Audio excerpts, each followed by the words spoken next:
Okay na po. Griselda, sumama ka na sa kanila. Ako na tutuloy sa opisina. Sige po. Ano ka ba?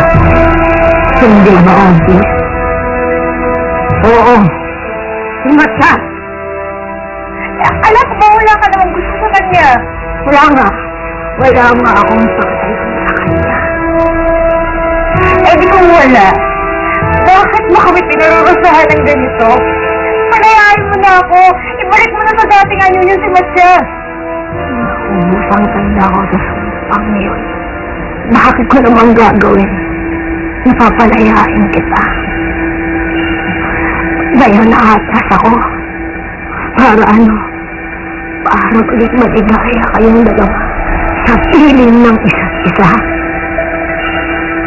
Hindi. Hindi!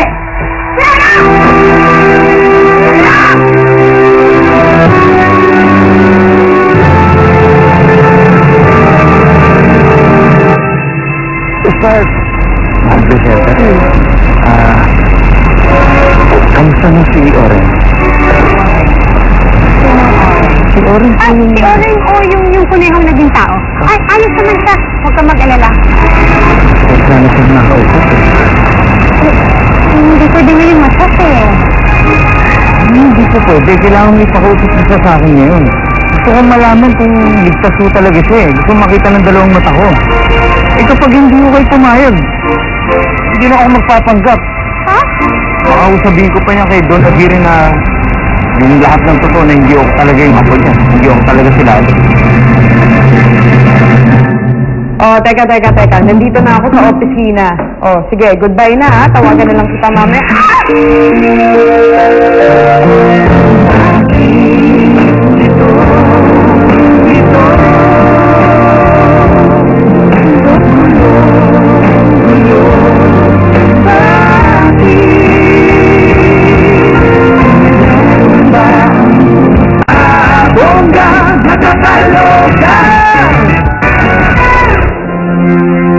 Ayos lang. Salamat. O, Gary, huwag mo na akong cement lang dahil sa'yo, ah. Tawagan na lang kita mamaya. Okay? Lola, sandali lang. Ikaw, bumalik ka na sa trabaho mo.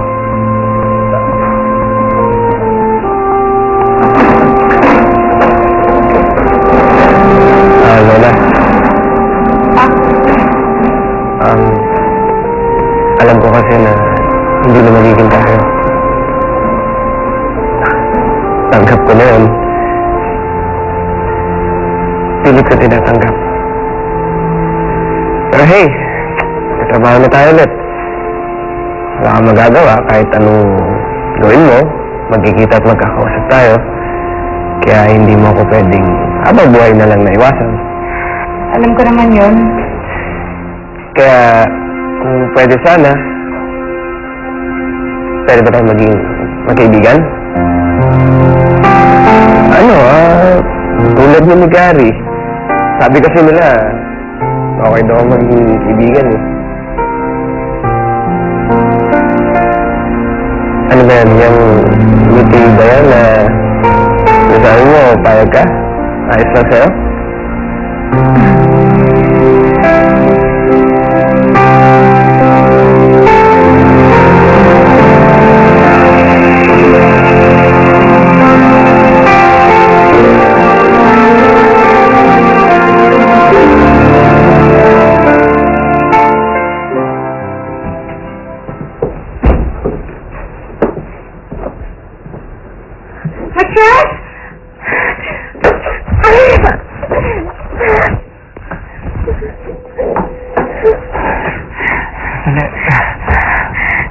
Oren, paano mo nalaman ako to?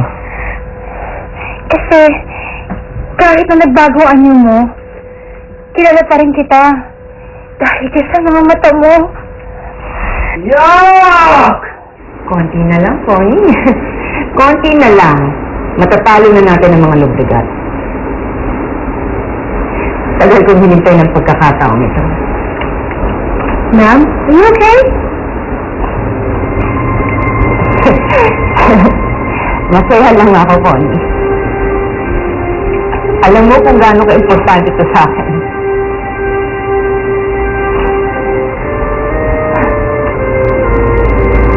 Si Aguirre ang naglaliw sa akin sa anak ko. Kinuha niya sa akin at hindi na itinigay.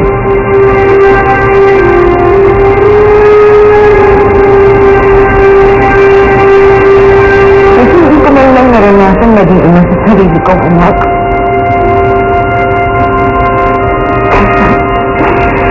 Kaya masaya ako dahil maigaganti ko na alaala ng anak ko.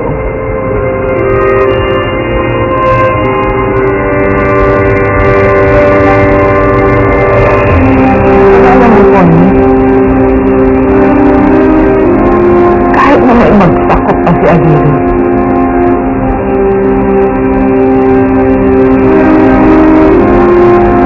hindi ko na may babalik sa buhay ni Lalo.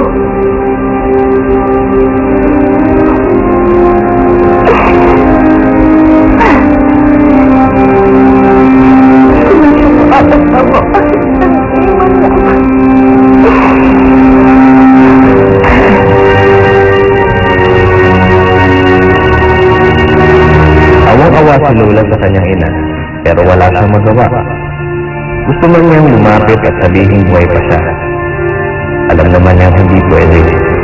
Dahil paano maiintindihan niya si Sana na si Lola at si Lalo ay isa.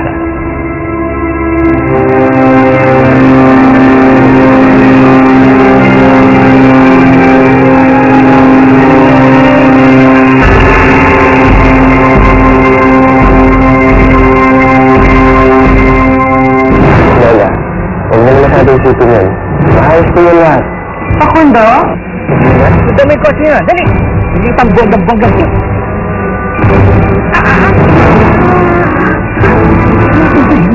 Ito wala. Ano mo masususuhin? Ito naman. Bacon. Pepino.